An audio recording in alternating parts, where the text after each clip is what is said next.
Hi, my name is Scott Seals, and I'm an alcoholic. Welcome everyone to Tuesday night 21 Pathways at Bethany Church. Let's please turn off or silence our cell phones. Before we start, I've asked someone to open up in prayer. My name is Brian, and I'm an addict. Third step prayer. God, I offer myself to thee, to build with me and to do with me as thou wilt. Relieve me of the bondage of self, that I may better do thy will. Take away my difficulties, that victory over them may bear witness to those I would help to thy power, thy love, and thy way of life. May I do thy will always. Thank you. Smoking and vaping are allowed outside only. Bathrooms are located in the church. 21 Pathways is a faith over doubt based fellowship to help people navigate life's challenges, addictions, and struggles. 21 Pathways is community, and we do it together. The number 21 symbolizes two distinct paths converging into one. One path represents those in recovery, seeking spiritual guidance, and the other path is for those seeking to be equipped with the different successful steps we took in our recovery. Together, these paths will unite into one true pathway that leads to eternal salvation, healing, and redemption, the path to kingdom. Psalms 32:8. The Lord says, I will guide you along the best pathway for your life. I will advise you and watch over you. Our motto is, come as you are, leave changed. I've asked some volunteers to read the 12 Laws of Recovery, the Temptation from the Book of Matthew, and the 21 Pathways translation of the Beatitudes. Hi, I'm Mia Sanders, and this is the 12 Laws of Life Recovery. 1. Powerlessness will result in strength. 2. Humility will result in honor. 3. Connection will result in love. 4. Willingness will result in growth. 5. Sacrifice will result in fulfillment. 6. Faith will result in hope. 7. Surrender will result in victory. 8. Service will result in reward. 9. Forgiveness will result in freedom. 10. Confessions will result in healing. 11. Restitution will result in closure. And 12. Responsibility will result in security. My name is Quentin Canales, and I'm an addict. And today I'm going to read Matthew 4, the temptation of Jesus. Then Jesus was led by the Spirit into the wilderness to be tempted by the devil. After fasting for 40 days and 40 nights, he was hungry. The tempter came to him and said, If you are the Son of God, tell these stones to become bread. Jesus answered, It is written, Man shall not live on bread alone, but every word that comes from the mouth of God. Then the devil took him to the holy city and had him stand on the highest point of the temple. If you are the Son of God, he said, throw yourself down, for this is written. He will command his angels concerning you, and they will lift you up in their hands so that you will not strike your foot against a stone. Jesus answered, It is also written, Do not put the Lord your God to the test. Again, the devil took him to a very high mountain and showed him all the kingdoms of the world in their splendor. All of this I will give you, he said, if you bow down and worship me. Jesus said to him, Away from me, Satan, for it is written, Worship the Lord your God and serve him only. Then the devil left him, and the angels came and attended him. Hi, I'm Rick Rock, and this is the 21 Pathways translation of the Beatitudes. Now, when the greatest teacher of all time saw the crowds, he went up to the mountainside and sat down. His students came to him, and he began to teach them. He said, Blessed are the underdogs, for they will have an unbelievable comeback story. Blessed are those who are sad, for they will be comforted. Blessed are the meek, the gentle, for they will inherit the earth. Blessed are those who hunger and thirst for righteousness, for they will be filled. Blessed are those who forgive, for they will be shown mercy. Blessed are the pure in heart, for they will be examples of goodness. Blessed are the peacemakers, for they will be called children of God. Blessed are those who are hated on for doing the right thing, for they will thrive. Blessed are you when people insult you, persecute you, and falsely say all kinds of evil against you because of your beliefs. Therefore rejoice, stand tall, because faithfulness is the reward. This is an open meeting at 21 Pathways. All crowds are welcome. In keeping up with our purpose, passion, and gratitude, we ask all who participate to confine their discussion to 3 to 4 minutes or less on the topic or scripture at hand. Brian will be running the clock. At 21, we recognize how every number has a name, every name has a story, and every story matters to God. Thank you, Scott. Welcome, everyone. Thank you for making it tonight. Happy Merry Christmas Eve. Merry Christmas. I'm so glad that everyone is here. I'm so glad that you're here. My name is, if we haven't met yet, my name is Brian Tagan, and I'm a recovering heroin addict. Welcome. If you're online right now, if you're watching online, welcome. If you're on Facebook or YouTube, and if you happen to come across this Facebook page and you're wondering what's going on and you're struggling and you're hurting and you are completely lost in chaos, you know, we're going to put something on the screen right now. It's Touchstone Recovery Center. They're located here in Fresno. If you're looking for recovery in California, if you're looking for help, reach out to Touchstone. They'll assess you and they will get you connected. If not, reach out to us here at 21 Pathways, and we'll assess you. We have partners throughout California. However we can help, that's what we want to do. So, again, welcome to everybody that's online. Also, 21 Pathways, we are a nonprofit. You can check us out at 21pathways.org. You know, if this is your first time here, what we do is we take a look at Scripture, we take a look at the steps of the big book, and we kind of put everything in together, crisscross it with our recovery stories. Tonight I have a really good friend up here. Tonight's kind of like this podcast kind of feel. We got a lot of people watching online.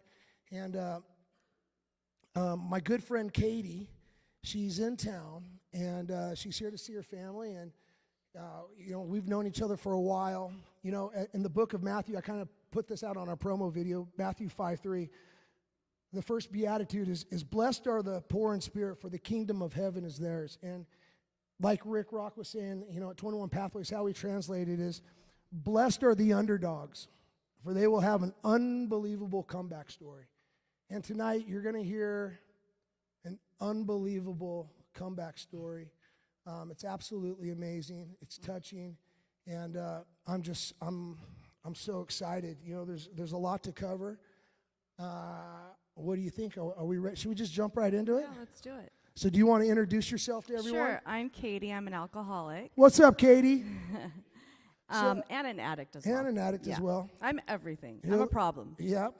Well, my therapist once told me my problem is I have multiple problems. So Yeah. sounds about right. So Yeah. let's jump right into it. You know, and I think I want to let's just get in the mix. You're 49 days sober. You're at the Ashland house. You're down south. You've been sober for a couple of weeks. And on the day 49, your mom is coming up to visit you, and you get some news. And let's just jump right into it. Give me a couple minutes of this story, and then we're going to start back at the beginning. Okay. So first off, I want to thank you for having Absolutely. me, and I'm really honored to be here. So at 49 days sober, I just left what was called the Ashland home. It's in South Orange County. It's in Laguna Hills. It's a wonderful home. It's God's home. And I was living in their sober living. I had a job, my first job that I had that was a conventional job in 10 years. And at 49 days sober, I got a phone call just as I was going into work that day that I was HIV positive. And that is due to the lifestyle choices that I made while I was out running and gunning, basically. Yeah. And before we get into anything else, the news. That news. What was that like? Do you remember that moment? Yeah. So for me, that news was like my world had been ripped from underneath me. I felt alone. I felt ashamed. I felt scared. I was living in complete fear. And I also started feeling like poor me. And I started thinking of it as a good excuse to go back out and go, you know, if you had this problem, you would do what I was doing too, which was thinking of going back out and doing another run for myself because what have I got to lose, you know? That and I could only imagine, because you're 49 days sober, Right. and you're just feeling amazing. We're proud of ourselves. Mm-hmm. We're just on kind of top of the world, and Right. then all of a sudden again, it's flipped upside down. Totally. Like, Yeah. I was mad at God for a minute. Right. Like, who at 49 days sober finds out that they've been what I thought was a death sentence, right? Who finds that out at 49 days sober? And my mom, who's in the crowd, and my lovely father is here too. But my mom actually happened to be coming down from Fresno to visit me at Ashland. And I started to try to manipulate her to get me to go back home to Fresno. Right. Because that's where I knew to get what I wanted, because I love drugs, just so everybody knows. I love drugs. And that's what I wanted to do, was just go back, start smoking heroin, start smoking meth, do pretty much whatever I can get my hands on. Go back to what was comfortable to me, my coping skill, which was drugs and alcohol, you know? Right. And So that was my solution. that was the solution. So we're going to go back a little bit now, Okay. right? And my pastor always says, God never wastes a hurt, Right. He never wastes a hurt. And Scott just said something. He finishes up with the meaning. He says, every number has a name, every name has a story, and every story matters to God. Your story, let's go back to where the story begins. Okay, Yeah. so take us back to where you feel is the beginning. Okay. Honestly, for me, I feel that the beginning of my story started since the day I was born. I was raised with two loving parents that provided a really good life for me. My dad worked very hard. My mom was always the school, the PTA, is that what it was? PTA mom. Yeah. She was a snack bar mom. So my parents were really involved in my life. But there was always something missing inside of me. And I just remember as a child feeling like I was in the way, or there was just always something wrong with me. I was really emotional. I was nervous. I would get anxious. I would start to feel sorry for people all the time, and then I felt really depressed as a child too.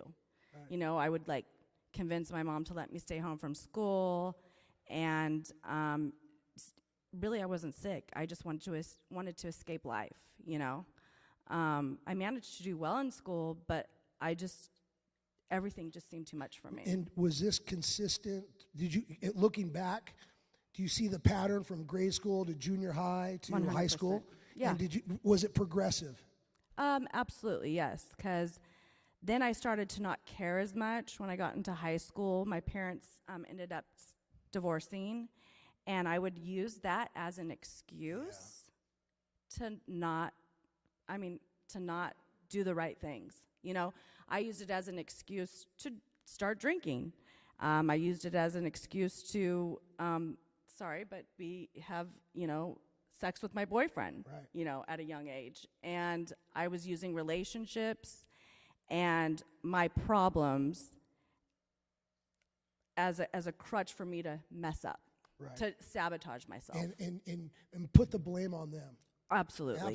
Oh, I made my parents feel like such crap. Oh, yeah. And manipulate them, make them feel horrible. Oh, always. I knew how to manipulate my mom and my dad. I mean, it was so easy. It was something that I just was good at, was manipulating. And and now looking back, it's like, why? It's like our parents just love us so much. Yes, they did everything. They do everything. They just want to provide. Yeah. Sometimes they probably loved me too much, but that was because they had some guilt that I would put on them for the divorce. Yeah. Or whatever it might be. Whatever. Yeah. And just whatever you could find. Whatever. So you this progresses, and it gets to the point now where we're in high school. Let's get to high school. And is this where you started to check out drugs and alcohol? So I started drinking when I was I went on a cruise, not a cruise, I'm sorry. I went on a school trip with Buchanan. We went to high school together. We went to high school together, Yeah. and to Spain and France. And somehow I convinced my parents to write a note saying it was okay for me to drink alcohol while we're in Spain and France. So I remember. Lucky you. Right? Yeah, wow. Yeah. And some other girls had some notes too. So, and our teacher was so sweet, God bless her. But anyways, I remember we ordered a bottle of wine. Nobody wanted to drink the wine, but my best friend and I did. And we drank the whole bottle of wine, and we had just gotten off a train, and I remember standing up saying, "Do you still feel like you're on the train?" And she's like, yeah. And then before we knew it, we were all over Paris, making friends everywhere we went, and like, I loved it. I felt like, oh my God, this is it. Now I can be social. Cause I always felt awkward. Like I was telling you, there's something missing inside of me. And I always felt awkward, like it was hard for me to connect. I was like a cheerleader, but I still like isolated myself a lot, And we used the Norcos, the Vicodin, right, love the those. painkillers. Yeah.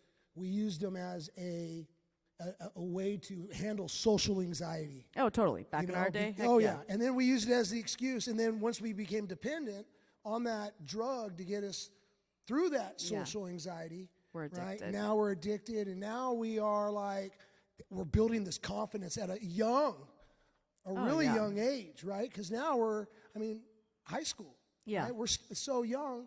And so you go on this trip, you drinking alcohol, you're partying. And let's talk about a couple stories where you, looking back now, it was out of control, like where it was maybe unmanageable. Okay, so there's a picture of me sitting on a couch with a guy, that picture. I look at that picture now, and I didn't realize how much of a problem I had then. I was on ecstasy in that picture with acid, which I loved to candy flip. This was in my early 20s. And I just always wanted more. And I didn't realize, like, my friends, they partied with me, but they couldn't keep up with me as far as drugs and alcohol go. Drugs go, maybe not alcohol. But, like, I would do whatever just to escape myself, and because I put myself in situations with abusive relationships, I'd sabotage myself all the time, but I was on ecstasy, and that's when looking back, I think my problem started well before, like I said, when I was younger. Yeah. But as far as drugs and alcohol goes, it's probably around in my 20s when I found cocaine and started doing cocaine, like, I love cocaine. Yeah. And then, sorry, So, and then I started using an ecstasy and acid together, like almost every weekend. And my lifestyle and my friends started to revolve around that drug use. That's when it was a big problem for me. Okay, so let me ask you two questions. What was your relationship now with your parents in terms of, like, are we progressing and manipulating still with 100%, the drugs? Okay. Yeah. So I knew how to manipulate my dad. In fact, I manipulated my boyfriend at that time to let me move in with him. And I used it as an excuse. I lied to him and told him that my dad kicked me out of his house, that he wanted nothing to do with me at that time. And so I lied to him, and I don't know if you remember, Dad, but like I called you and just told you I'm moving in with Jeremy. Sorry. And I didn't talk to my parents for a while. I would talk to them when I needed them, when I could get whatever I could get out of them, money all the time. And did our mood change? Did our tone change when we needed something versus? Of course. And, I would tell them what they wanted to hear. Right. As we do as addicts, and, we definitely know how to manipulate and get what we want by telling them exactly what they want to hear so we can get. I'm so selfish and self-centered to the core, That's definitely something that I've learned about myself. So my second question is, what is your relationship with God at this point? At this point? I believed in God, and I was always searching for something.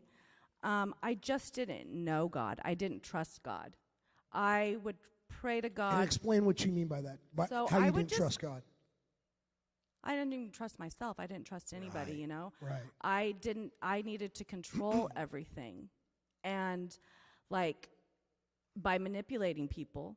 You know, instead of just letting God take the, you know, do his work, I always had to make sure that I got what I wanted instead of just trusting that God would provide, you know.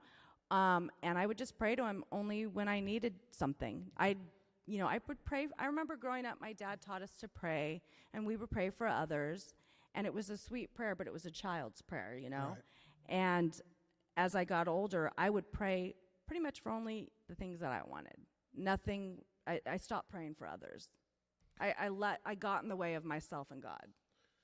So now let's fast forward a little bit. Let's cover some ground here.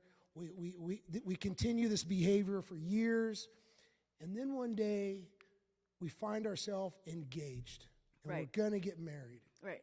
So, a little bit, I was still partying up until, well, I was always partying. I was a real estate agent. My dad was a housing developer here in Fresno, and I worked for my dad as a real estate agent, making tons of money. And I met my ex-husband, who I had known since, you know, junior high. But yeah, we're engaged all of a sudden. And really our relationship revolved around cocaine and alcohol. I mean, that's how we started. We were always drinking and doing drugs together. And then I remember on our wedding day, me feeling like, I don't know, there was something, like I said, that something was missing inside of me. Like I didn't feel, I'm like, am I supposed to feel more than this? You know, like I'm getting married, and I didn't even want to talk to him, to be quite honest with you. I just wanted to have a big party, and that's what we had, was a big party. Some of you went there, and you know, yeah. So we had a massive wedding, and I just, you know, made sure that it was just a party, basically. And my ex-husband did as well. Yeah. So you're partying, and so you're married, and so during your marriage, were we brushing things under the doormat? Were we escaping reality and doing drugs? Yeah. So when we first got married, we made the decision that we weren't going to do drugs anymore. So, but somehow we always ended up doing it, and we started doing it during the week. I quit my job as a real estate agent to be a stay-at-home mom or wife. No, I wasn't a mom yet, and we kept telling each other we were, tricking ourselves into saying we're not going to do drugs anymore. You know, we're just going to drink, and we'd start drinking, and then before you know it, we're calling the drug man, you know, and he's like showing up and putting it in, you know, random places, trying to hide it from each other, my ex-husband and I. So I thought, you know what? What's the best way for us to both get sober, right, is to have a baby. So you have a child. I have my son, yes. Yes. So you have your child, and were we sober afterwards? Did this help out? So after I had my son, I had a really traumatic birth with my son. And his dad was, you know, he was great. But I was not happy. When I had my son, I ended up getting addicted to painkillers. And I didn't even know I was addicted to painkillers until I didn't have them anymore, because I was prescribed them for so long, because I had fluid on my spine after I gave birth to my son, and then I also had a surgery after I had my son. And my doctor kept prescribing me, you know, Norcos, and I will be honest with you, I was abusing them. Absolutely. They made me, I'll tell you what, when I first tried Norcos and I felt that high, I was like, this is it right here. Yeah. I thought, when I first drank, no. When I tried Norcos, I was like, I can do anything. It was that magic pill. It was. And then I would take it sooner than I should, or I was taking more than I should. And I didn't realize, I was naive to it for some reason, but I thought that it would take like years to get addicted to Norcos. No. Turns out it takes like a week. And I was addicted to Norcos for 5 years. And I hid it from my family. I was a better mom because I would withdraw, you know, and it was awful. Yeah. So which now leads you to a treatment program. Right. So I go into a treatment program down or up in Pacific Grove, and it was a 30-day program. And while I was in the program, my ex-husband decided to go to a judge and get an emergency protection order against me and take custody of my precious son away from me. He was 5 years old. And some other things were going on too. I felt like the world was against me. I felt like my family was against me. I thought that they had teamed up with him. I'm in treatment, but I kind of had a nervous breakdown because I didn't even know how to live without my son. Right. And I'd never even expected my ex-husband, because mind you, I'm going into treatment, and I'm getting a divorce now too. I decided I didn't want to be with my husband anymore. And while I'm in treatment, yeah, he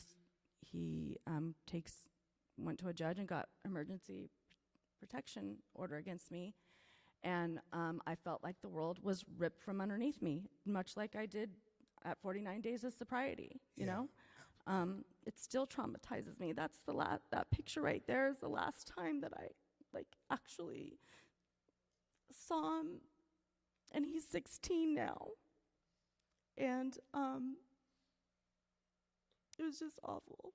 Sorry. No, it's confession leads to healing, right? So you are at this point. We get out of treatment, And I'm pissed. and now you're upset. I'm pissed. Just the world's come down on us. Blessed are the poor in spirit, for the kingdom of heaven is theirs. Yeah, right? I was. And now we're broken. Yeah. We're broken. This is the pain, the suffering. We're a divorce. We lose our son, and now we find ourselves in hell. Yeah, I right? was. Now the 10-year run. Begins. This next 10 years. Yeah. It begins. Yeah. After I got out of treatment, I was what's called suicidal and homicidal. I was afraid to die. I didn't want to kill myself, but I wanted to die. And the reason why I didn't want to kill myself is because I never wanted to not see my son again, you know. That picture right there is the beginning of probably a week. No, that's probably not a week, about 2 months after I started smoking meth day in, day out. Like, I blamed everybody for my problems at that time. I blamed my ex-husband for taking my son from me. Granted, I still feel the way that he went about things was not right, because I feel like my son and I were ripped from each other's lives. But I didn't fight for my son in court like I should have, you know. I kind of just escaped. I shut down, and I wanted to die. And I was acting out of character and was smoking meth and just escaped my life for like a year. Like, I was MIA. My family couldn't find me. Nobody could find me. And I really didn't like my family. I started to hate my family, you know? That's where I was. But more importantly, I hated myself. And that's what sin does, right? That's what sin does. Sin tricks us into thinking it knows what's best for us, when in reality it's killing us, right? You know, that's what heroin did to me. It tricked me into thinking it knew what was best for me. Right. You know, that's what meth does, heroin, cocaine. It tricks us. So now, you know, that first year happens, and now we're just, we're going to go down this rabbit hole, right? Now we're going to go into hell. Yeah. And now these next 10 years, what happens after that first year? The first year, I kind of... Because you were in a relationship, right? Yeah, I was in a relationship with someone the first 7 years of this 10-year run. And it was now he and I were inseparable. We were sick. We were neurotic. We were passionate. We were so abusive to each other. But we were so trauma bonded. You know, we were living homeless together and stealing to get by, he and I, and we did a good job at it, I must say. Just saying, the boosters, whatever you want to call it. Boosters, fences. Yeah. And then that relationship, I was so like intermeshed with him, and I felt like I couldn't live without him. And we were so terrible to each other, It was, it's what I needed to go through, though. Right. Yeah. So we're stealing every day. Stealing every day, going to jail. Explain to everyone what one day looked like. One day. Waking up to go to bed. With him. Well, I didn't like to go to sleep because I didn't like to wake up to myself, basically. So I made sure that I didn't go to sleep by smoking as much meth as possible. We would stay up all hours of the night. So I barely went to sleep for like 7 years. Somehow I managed to save my teeth, just so you guys know. I used coconut oil, so that saved my teeth, thank goodness, because I was losing my teeth. Yeah. I started losing my teeth. Half of mine are fake. Yeah, I have to like go to a two that dentist. I'm missing one from getting hit by a car and another from, but. So we're robbing, stealing, we're in jail. Robbing and stealing in jail. Do you remember just sitting in jail thinking, what am I doing here? Did it ever hit you like, or better yet? No, it was like, if this person hadn't done this. Oh, yeah. I was blaming It's everybody. not your fault. No. Yeah, no. So what is your relationship with God at this point?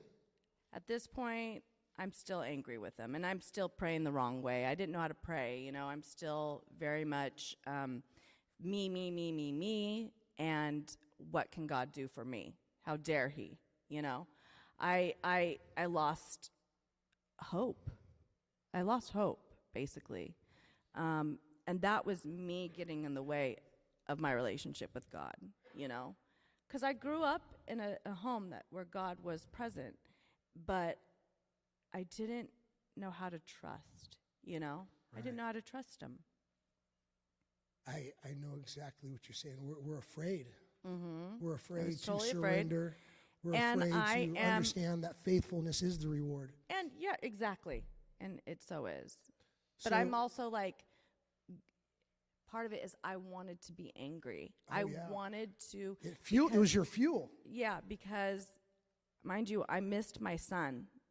And I'm playing these tapes over and over and over and over in my head every day and not praying. I would cry to God, and scream and want to die, and ask him to I don't want to wake up. I used to think the black cloud followed me wherever I went. Oh, I was told that a lot The too. black cloud was following me around, and then one day I thought I actually was the black cloud, like I was that bad luck. Turns and out now I was looking too. back, Yeah. we were just chasing Yeah. that black cloud, right? Because it just felt comfortable to me. I didn't want to know how to live normally without my son in my life was my excuse. Yep, there you go. That was my excuse. We want to play. Because I didn't want to not miss him, or I was afraid, and I was afraid of getting back into life and being normal, and I didn't like my family, Yeah. What was your relationship? Did you even, we're not we speaking did at not all? speak. When we would speak, I'd call them and yell at them, and then they would hang up on me. My dad got involved in Al-Anon, thankfully, and at the time it was like, no, Right. like I thought it was the devil's work, basically. And and I would call. I remember calling him one day and being like, it was on my birthday. I was like, "Hey, Dad, it's Kaidie. I miss you. I love you." And he hung up on me. And I was like, that was just more excuse for me to just like, see, they don't love me. Why should I even continue? Like, you know what I mean? Like, I couldn't even imagine. In my head, I was never going to speak to my family again. Yeah. Hate. Yeah. Hate. And then for my ex-husband, I mean, I was blaming everybody but myself. And the truth is, I was not doing what I was supposed to be doing. Right. So I was, you were a disaster. I was a nightmare. A nightmare. Yeah. So let's talk about the end of this 10-year run. Oh, yeah. So you get, it's towards the end now, right? Mm-hmm. We're not too far away. Let everyone know what your sobriety date is. October 12th of 2022. That's right. Let's give it up for that, right? Thank you. So we're over 2 years sober, right? So we're right around, you said October, and somebody reaches out to you on Facebook. Tell us that story. Okay, so real quick, the last 4 years of this Run. 10-year run was the worst part of my life. I thought that 7 years with my ex was bad, but no, the last 4. Was it 4 years or 3 years? The last 3 years. It Why was it so bad? How miserable was it? I was on my own, and I was in and out of homelessness again, and I was promiscuous. I was making money in unconventional ways, and just lost and pathetic and hated everything and used people all the time. And you were living and I was in your car? In my car, hotels? and then I got my own apartment. Okay. So I had my own apartment with COVID money, right, as everybody had. And if you were a drug addict, you had COVID money. Yeah. Just saying. And I had my own apartment, and I just started to, that's where my self-esteem was really low. And I ended up losing that apartment, which was probably the best thing that could have ever happened to me. I started using needles. I started slamming meth in my neck, basically. That picture, the next picture, Kristen? Yeah. That one is actually like the day, the one before. Yeah, that is like Go back one. That's when I started slamming needles. But this one is like the last day of me before I went to Ashland. So what happened was I have this ex-boyfriend from 20 years ago who he and I have been in and out of each other's life, and his name's Jeremy, and he called me up one day after 10 years of not talking to him, and he was like, hey, Kaidie, and mind you, I am living in a hotel with a bunch of gangbangers, and I have 2 donuts on my car, which my car just got stolen and just got recovered somehow, by the grace of God.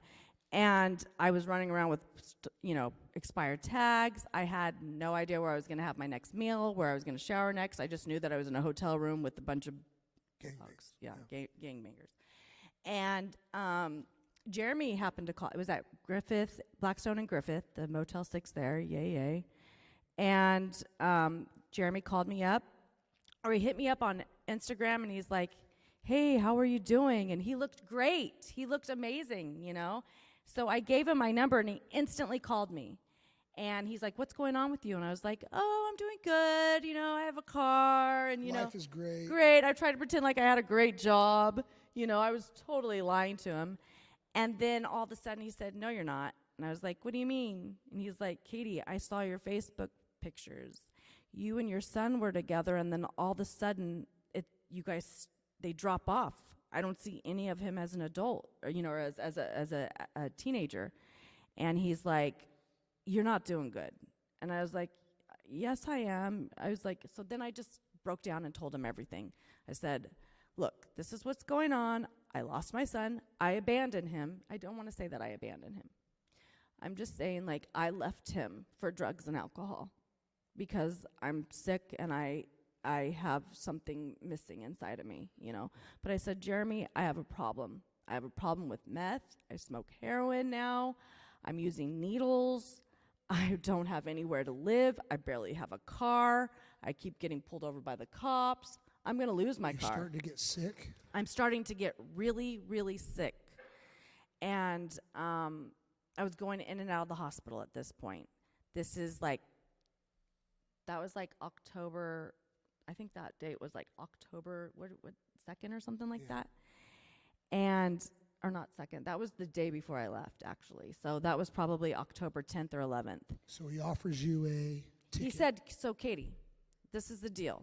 I'm like, Jeremy, I don't know how to live. I'm scared. And he's like, okay, if I offer you help, if I told you that there's a way that you can get your life back the same way I did, if I told you I can offer you help, would you take it?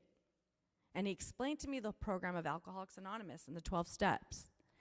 And I was like, I want that. That's what I want. Yeah, I'll take it. And he said, okay, I'm going to get you a plane ticket from Fresno to fly to South Orange County, and you're going to go to this place called the Ashland House.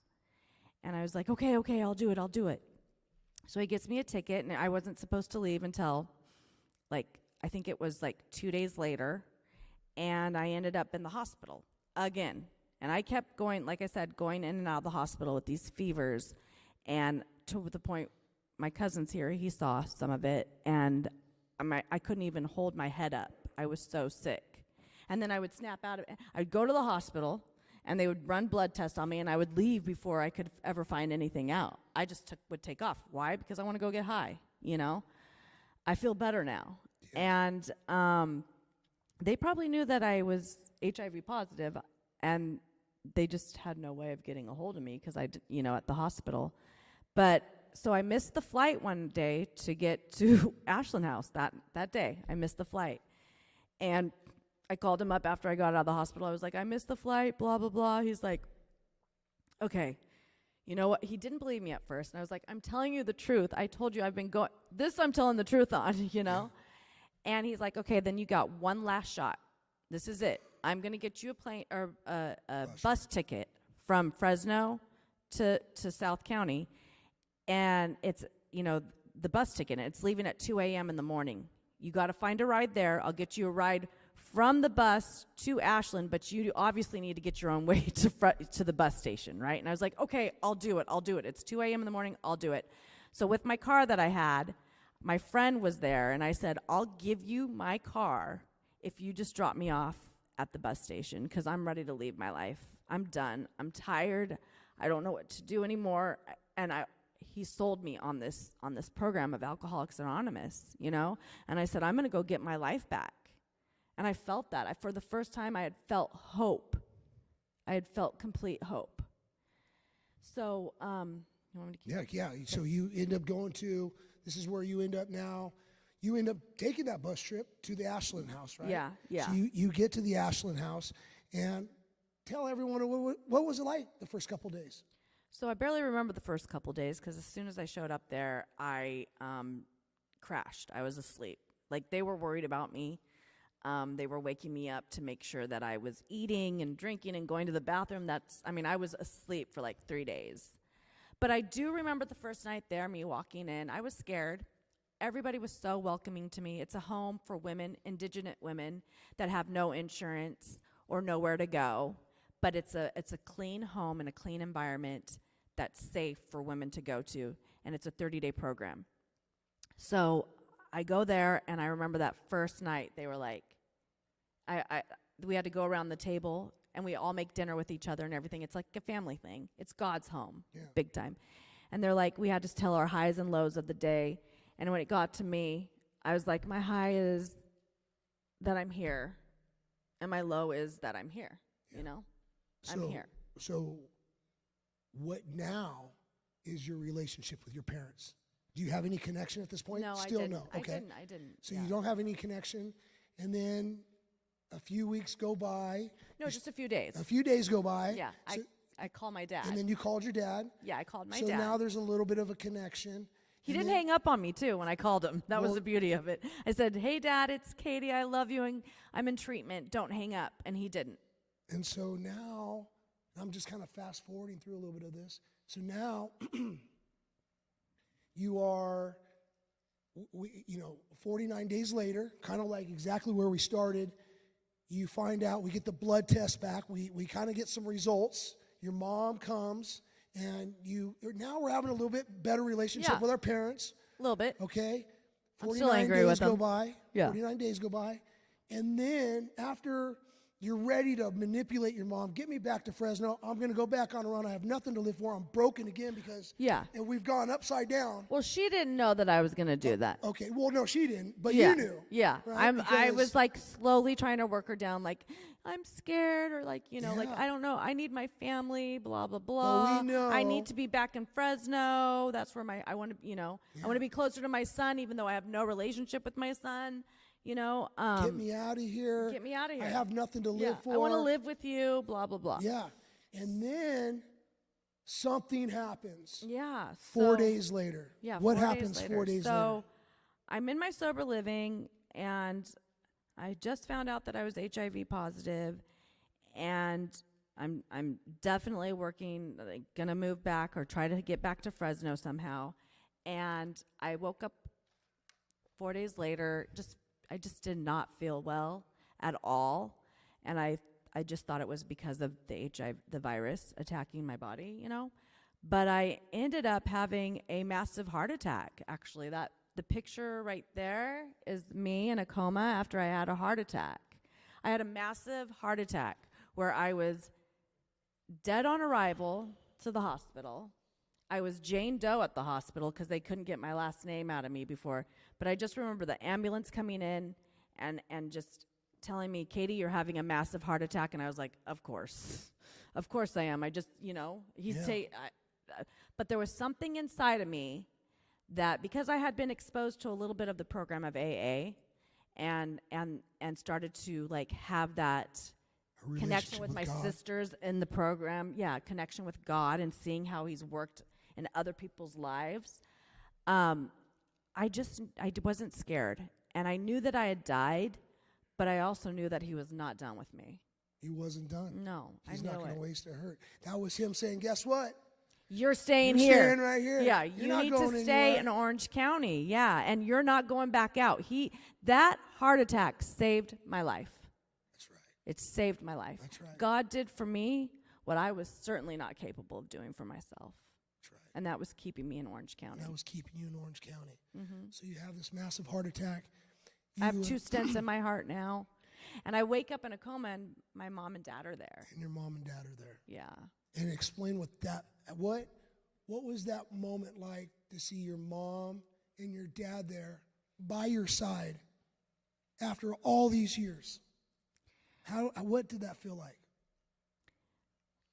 Well, it definitely solidified that my parents love me. That's right. And That's right. that it's not true what I was telling myself for all those years. And my dad stayed so I was in the hospital for, I think, like 8 or 9 days. I can't remember. But my Blessed dad, are those who mourn, for they will be comforted. You were comforted. and my dad stayed with me the entire time. He did right. not leave my side. Like, that was pretty awesome, Heck you yeah. know? My mom had to leave. I understand, like, there was some things going on, but she was there when I found out that I was HIV. Because I probably could have still manipulated you in my hospital bed, to be quite honest with you. So God took you where you needed to be, right? And I don't know, that heart attack saved my life. I woke up reborn. Knowing that I never have to be, I said this to you before, that pathetic, horrible, self-centered, self-seeking, manipulative, hopeless woman, little girl ever again. In the book of James, we learn that it's not a challenge, that it's not a trial, that it's not a punishment, it's not a hurdle, but it's an opportunity. It's an opportunity, and it's an opportunity to persevere. It's an opportunity to persevere and lean on God. At this point, let's talk about now how you've persevered, how amazing you've done. Like we said earlier, blessed are the underdogs, for they will have an unbelievable comeback story. Let's talk now about how this comeback story is shaping up. You get out of the hospital, you spend the next couple of, the next year in AA working a program, you get a sponsor. What was it like to walk in the rooms and learn from your sponsor and to just grow? Tell us about the growth. Okay, so after I got out of the hospital, I went into sober living for a year, which is something that I would never have done before in my life.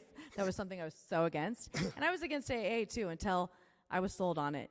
So I stayed in a sober living for a year. I managed to get a sponsor, start working those steps, and watching my life transform. I had no idea what I wanted to do with my life. All I know is that I want to be with my son, Yeah. That's the only thing that I knew I wanted in sobriety. And it's just amazing how God works and how it just like totally unfolds. So I'm in sober living for a year, and I end up meeting a sponsor. Her name is Megan. She's amazing. who lives in Aliso Viejo, who's a nurse, and I asked her to be my sponsor on her 10-year birthday, and she gives me her number, and her number, it has a 559 area code. Of course. Yeah, I was Why like, wouldn't it? are you kidding me? Like, wait, are you from Fresno? She's like, my kids live in Fresno. I have a home in Fresno. My daughter lives there. I have grandchildren there. I was like, I'm from Fresno, and she's like, oh my gosh, blah, blah, blah. So she started taking me through the steps. I just spit, sorry. Started taking me through the steps. And 1, 2, and 3 were definitely ones that were somewhat easy for me because I had been exposed to God. But it wasn't until I got to step 3 that I actually understood what it meant to turn my will and my life over to the care of God. I started to trust him. Because, you guys, I want to be with my son. And still to this day, I don't have that relationship with him. But I trust that I know that I'm inches away. Each day I'm inches away from that. And my son has a great life. He's so blessed. My parents are involved in his life. His dad's been stepped up. He has a stepmom that he loves. He has 2 brothers. He's an older brother. And what more could I ask for? I started to realize when I worked the steps that what more could I ask for my son, right? Anything else that I want to do is selfish, I love him so much and I learned that by working these steps. And I learned how to forgive my family. We say, we go through the Beatitudes in here a lot, and to have a thirst and hunger for righteousness, one of the middle Beatitudes, and the Beatitude right after is, blessed are the merciful, for they will be shown mercy. And to have a thirst and hunger for righteousness, it's shown through a life of forgiveness. Talk to us about forgiveness and how you've been able to let go of the resentments that you've built up, all that anger, everything that you, over that 10-year run. Explain the forgiveness. That comes from working, for me, was my 4th step, and that is realizing that I have a part in all this chaos, that I am the problem, that my solution is drugs and alcohol, that I have a part. I cannot control other people, but I can control how I react to things. The serenity prayer. The serenity prayer. And then also just working that 4th step, writing those resentments down, seeing that, okay, everything that I've done is based off of fear in my life. I've always been fearful of losing something. And I started to gain that, the whole that thing that I've been missing my whole life, since the day I was born, that started to get filled up inside of me, because not only did I forgive my family, but I learned how to apologize for my part, Right. That is freedom to me, is being able to apologize and to forgive. It's such freedom. And I don't have to use drugs or alcohol over those things, You don't have to be a slave to it anymore. I don't have to be a slave to it, and I don't have to be a victim, Now I am in service of God, and That's right. and my job is to help others. Sometimes God sends you on a journey that you didn't think you needed, only to give you everything you've ever wanted in life. Right. Explain to us what recovery has done for you and what that gift is. So the gift of recovery, oh my gosh, it's done so much. So I went into this wanting all the material things back in my life, right? And I have everything that I need, but what I have beats anything material in my life. I have pure serenity for one thing, and I have joy that I have never experienced in my life, ever. I have a comfort, and I have a sense of just faith that it's no matter what, God's going to put me. If I get out of the way of God and let him do his work, things have just unfolded. Now I am in nursing school. I was homeless 2 years in my car or in a hotel room. Now I'm in nursing school. I'm getting straight A's. Thank you. Thank you so much. I am fully undetectable with the HIV virus. Thank you, God. Praise Jesus on that. And my heart, I have the stents.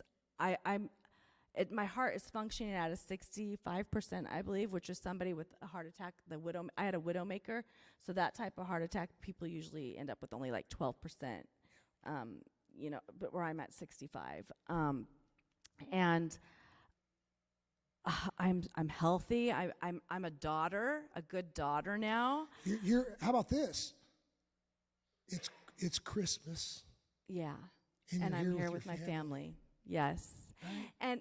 And although I don't have everything that I want, and I have an amazing man in my life now, Larry, right there, that guy right there. Shout out to Larry. Shout out to Larry. Love me some Larry. He's got 2.5 or more time than me, but he's just such. You know what else he did? It was my birthday on Sunday, and he gave me this locket, and in my locket is a picture of me and my son that he gave to me. Never he's give just amazing. Never give up. But I have so much to, and I have also, not to interrupt you, I'm sorry, but I have this purpose in life now, and my purpose in life is to help others, in any way possible. Because when we show other people their purpose, they show us ours. Right. But I had to do that by conceding to myself, my innermost self, that I was an alcoholic and my life had become unmanageable.